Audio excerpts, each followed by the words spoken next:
Hello, I'm Severin Suzuki, speaking for ECHO, the Environmental Children's Organization. We're a group of 12 and 13-year-olds trying to make a difference. Vanessa Suddy, Morgan Geisler, Michelle Quigg, and me. We've raised all the money to come here ourselves, to come 5,000 miles to tell you adults you must change your ways.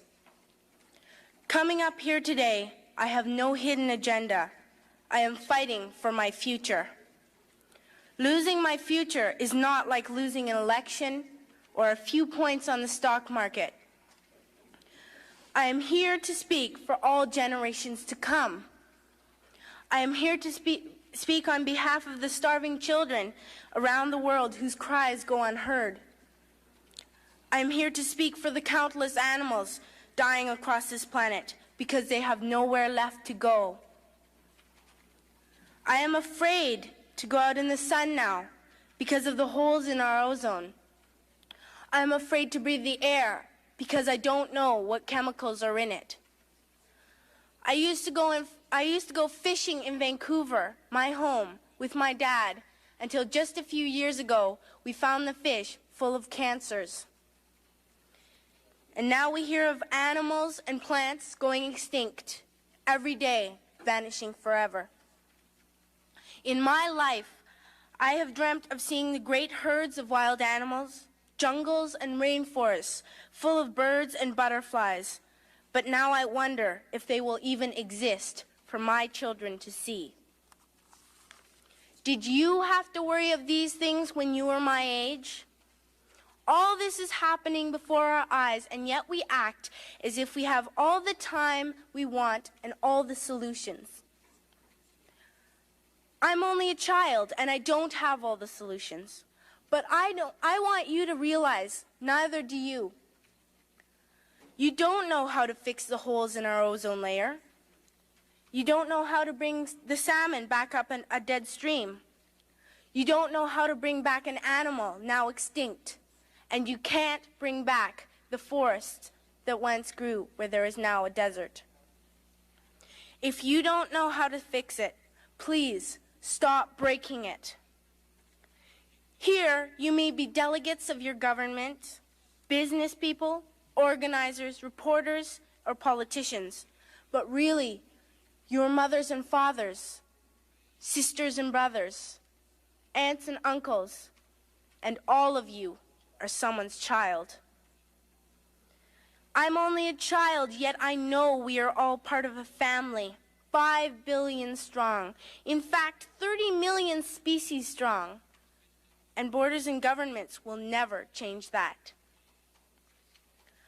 I'm only a child, yet I know we are all in this together and should act as one single world towards one single goal. In my anger, I am not blind, and in my fear, I am not afraid of telling the world how I feel.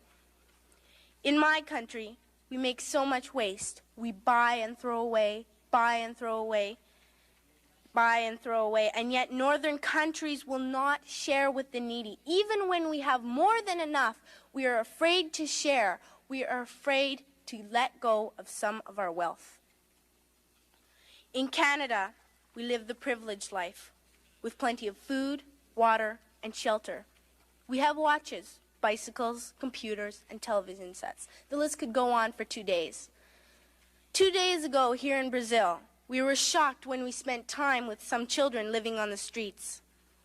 This is what one child told us. I wish I was rich.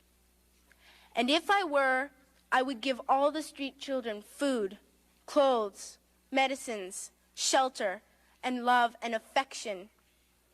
If a child on the streets who has nothing is willing to share, why are we who have everything still so greedy?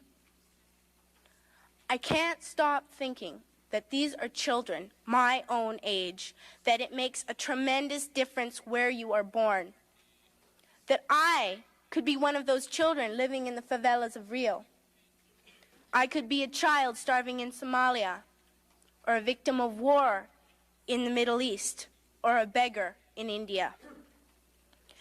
I am only a child, yet I know if all the money spent on war was spent on finding environmental answers, ending poverty, and finding treaties, what a wonderful place this earth would be.